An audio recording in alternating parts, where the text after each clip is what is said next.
Hi, I'm Mary. I'm working with my husband Samuel at his family's small business. The business, run by my father-in-law Liam, has about 6 employees. Liam is quiet and doesn't get involved much in day-to-day tasks. Instead, Samuel, who will likely be the next president, is very dedicated and works hard with clients and new projects. Everyone comes together for big projects, creating a lively and energetic atmosphere. I've been a part of this for 8 years since marrying Samuel. Recently, my mother-in-law Amanda has expressed some concerns about me being involved. When I came home early to make dinner while Samuel worked late, Amanda confronted me, saying, "How long are you going to stay in our family business?" It seemed like she was more focused on criticizing me than enjoying her retirement. In response, I kept calm and asked, "What do you mean by clinging?" Amanda jumped in, suggesting that my marriage to Samuel was just a way for me to get a job at their company and that I was taking advantage of it. This wasn't the first time she had made such accusations, and it was becoming a regular issue. When I married Samuel, I chose to leave my old job and join his family's business because I wanted to, not because I had no other options, as Amanda seemed to think. I tried to explain, "Mom, it's not that I couldn't work elsewhere. I chose to be here." But she didn't seem to understand and continued to believe her own assumptions about my reasons. The tension with Amanda went beyond just words. Even though she had promised to manage the household after retiring, she didn't help out much. Instead, she insisted, "I've worked all my life. Now it's the daughter-in-law's turn to handle the household duties." So I often ended up managing dinner and cleanup. One afternoon, I mustered up the courage to talk to Amanda about a problem that had been bothering me. "Amanda," I started carefully, "I've noticed that there are often dirty dishes left in the sink. It would really help if you could clean up after yourself." Instead of responding calmly, Amanda reacted angrily. She accused me of overstepping my role as a daughter-in-law and trying to impose rules in her home. I was worried about dinner getting delayed because of this argument, so I tried to stay calm and suggested, "Mom, let's talk about this later. I need to start preparing dinner." Amanda agreed and went to the living room, leaving me to focus on getting the meal ready. Both Liam and Samuel had seen Amanda's harsh treatment of me and tried to step in when they could, but their efforts often seemed to have little effect. When they spoke up, it usually only made Amanda more upset with me. Despite their concern and attempts to help, Amanda's words were still painful. While I never faced physical violence, the emotional hurt was significant. Liam and Samuel's support was crucial in helping me cope with Amanda's harsh remarks, but it was especially tested on one tough morning. After cleaning up from breakfast and getting ready to leave for work, Amanda suddenly shouted, "Oh my, what a mess. A trash heap here." And without any warning, she threw a bucket of water on my handbag. I was stunned, feeling a mix of shock and anger. "What are you doing?" I asked, my voice shaking with disbelief. Amanda's response was dismissive and childish. "Oh, was that your stuff? I thought it was just a big piece of trash." Her careless attitude only made me more upset. "Even if you thought it was trash, who pours water on it?" I asked, struggling to understand her lack of concern. As I sat across from Amanda in the morning light, she looked cold and determined, as if she had made up her mind to take a drastic step. "What kind of reasoning is that? Now the carpet is soaked, and what about the vacuum cleaner?" I said, frustrated and confused, as I tried to dry my important work documents. Amanda, with a chilling indifference, said, "You don't need to go to work anymore." I was completely bewildered. "Excuse me?" I replied, stunned and in disbelief. Amanda's next words felt like a sharp blow to my heart. "You've been clinging to this house for 8 years, but today I can finally get rid of you." Her voice was filled with anger and determination I had never seen from her before. I was overwhelmed with sadness and confusion. "Getting rid of me?" I repeated, my voice trembling. "She made me feel like a complete outsider in this family. My daughter is joining the company, so you need to leave. Today is your last day. Just bow your head to your father-in-law and Samuel and apologize for all the trouble you've caused." Her mocking laughter only deepened my hurt. She was using my job to force me out. I had dedicated years to this role, building respect and creating memories. I was shocked and heartbroken, struggling to understand how my sacrifices seemed so meaningless to her. "Are you sure about this? Wasn't Emma working in a clothing store in Philadelphia?" I asked, confused and worried. My job was more than just a paycheck. It was important to me. Meanwhile, Emma, my sister-in-law, was apparently tired of city life and wanted to return. She said she was tired of dealing with the cold people in Philadelphia, so I promised her a job when she came back, Amanda said with finality. "She's coming back immediately, and now that she is, I want you out of this house." Her words hit me like a freezing gust of wind. With one sweeping decision, she was appending my life and dismissing my role in the family without any chance for discussion. She handed me an envelope. "I've written your resignation letter," she said, effectively banishing me from our home. In that moment, my heart felt completely shattered. All my years of hard work and dedication seemed to be dismissed as if they were nothing but scraps of paper. Amanda's actions had ripped apart the fabric of our family bond, leaving it deeply scarred. With a heavy heart, I walked the short 5 minutes to the company, a route I had traveled many times before, but never with such a swirl of emotions. Each step under the cool morning sky felt heavy with the weight of the situation. When I arrived at the office, I told my father-in-law, Liam, and my husband, Samuel, about Amanda's harsh decision. They looked shocked and restrained, but they managed to stay calm despite the chaos. They suggested that maybe stepping away for a while could show Amanda the real impact of her demands. This idea sent my heart into even more turmoil. After working so hard for the family business for years, the thought of taking a break longer than the short Thanksgiving or Christmas holidays felt overwhelming and strange. Encouraged by Samuel and Liam's supportive advice, "Why don't you spread your wings for a change?" I decided to take a short trip. As I packed, I reflected on my life, the choices I had made, and what the future might hold. Meanwhile, my sister-in-law, Emma, who was supposed to replace me at the company, arrived unexpectedly late at 2 p.m. Her careless attitude left Samuel and Liam frustrated and confused.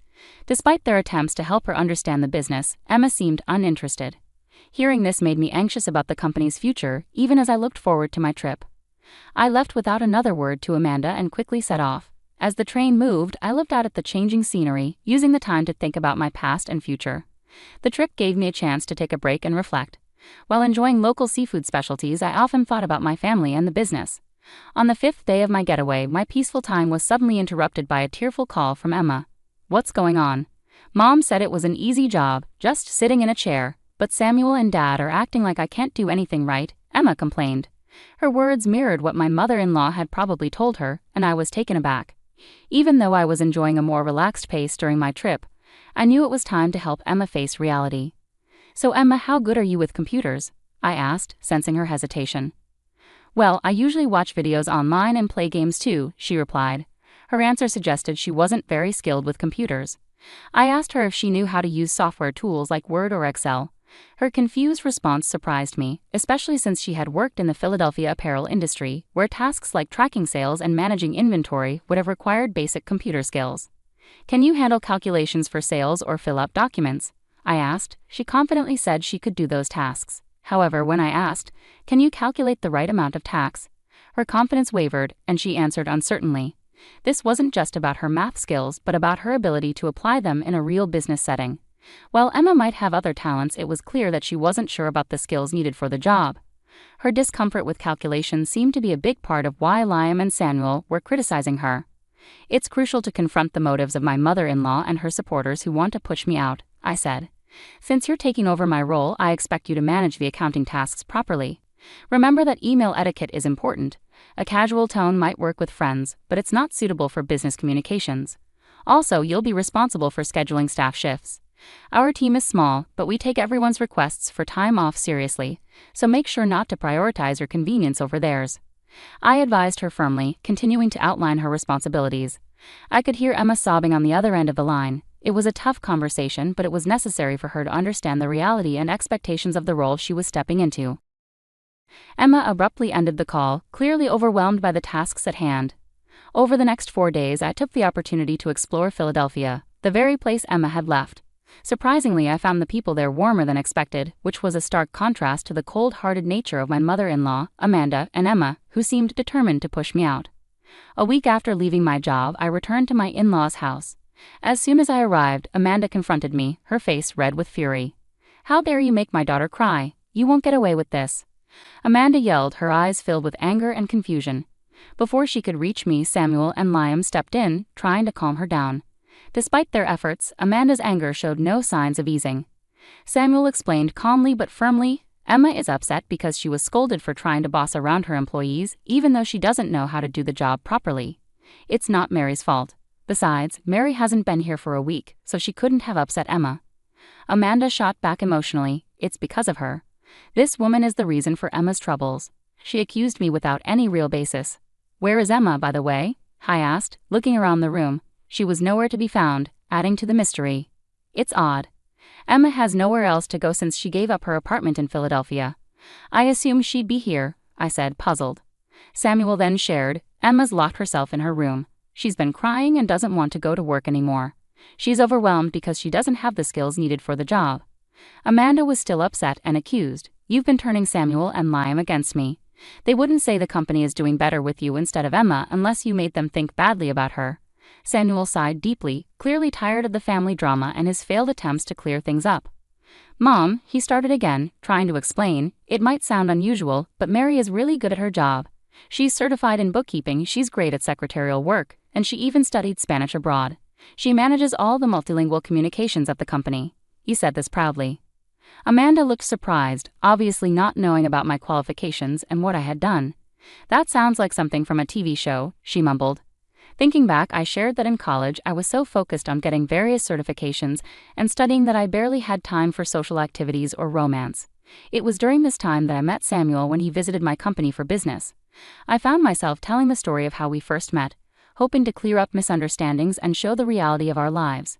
However, I realized Amanda wasn't interested in hearing about my qualifications or past achievements, so I steered the conversation back to the current situation.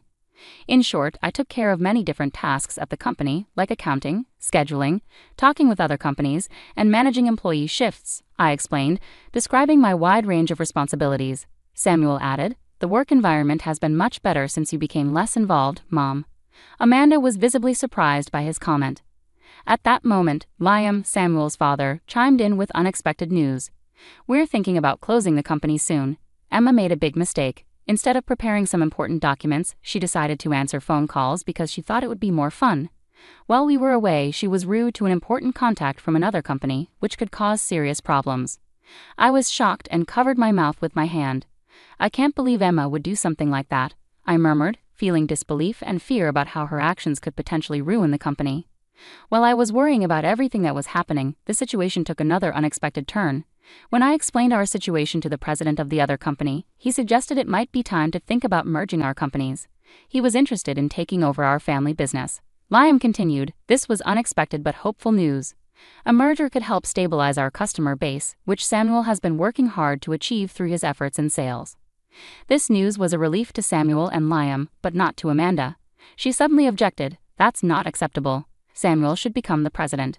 This is our company, isn't it? He shouldn't just be an employee." Amanda exclaimed passionately, unable to accept losing the prestige of owning a company. Her outburst caught Emma's attention, and she came downstairs to see what was going on. Amid the chaos, Liam spoke up with a calm but firm tone, "I am divorcing you. You've not only resisted change and neglected your responsibilities at home and with the family, but I've also found out about your affairs with younger men. I can't support this behavior any longer." This announcement shocked everyone, especially Samuel and me. Liam then took some divorce papers and a photo of Amanda with a young man from a shelf in the living room and placed them on the table. "If you look at these divorce papers now and pack up your things, I won't ask for alimony. Trying to get money from you would be pointless," he said firmly. "How can you say that? Haven't I dedicated myself to this house all these years?" Amanda protested. "Have you done any real housework in the last 8 years? Spending someone else's money on young men doesn't count as devotion to this house," Liam replied, sounding more frustrated than we'd ever heard him.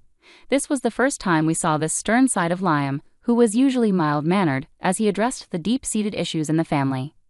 In the middle of all this family drama, seeing Liam, usually so calm and controlled, looking visibly upset was a shock to everyone, especially Emma, who had just walked into the room. She shook slightly, clearly shocked and scared. "Emma, this affects you too," Liam said firmly. "You came back because you couldn't make it on your own in Philadelphia. Now you can't even find a job here, and you act like you're better than everyone else. You've stopped trying to work altogether and seem to be avoiding responsibility. It's time for you to leave this house as well." Emma was stunned, her face showing confusion and denial. "Wait a minute, Dad. Even if Mom has her problems, I'm still your daughter, right?" she protested, desperately trying to hold on to her place in the family. Amanda, feeling hurt by her daughter's words, asked in shock, "Are you betraying me now, Emma?" Her voice was filled with hurt and disbelief. As things got more heated, Liam quickly stepped in to prevent more arguments. "To avoid more trouble, I've arranged for both of you to stay with someone I know until you get back on your feet. They'll be here soon to pick you up, so please pack your essential things," he said firmly, making it clear there was no room for discussion. With heavy hearts and no other options, Amanda and Emma packed up their belongings. Soon after, Liam's acquaintance, who managed a factory with living quarters, arrived to take them to their temporary home.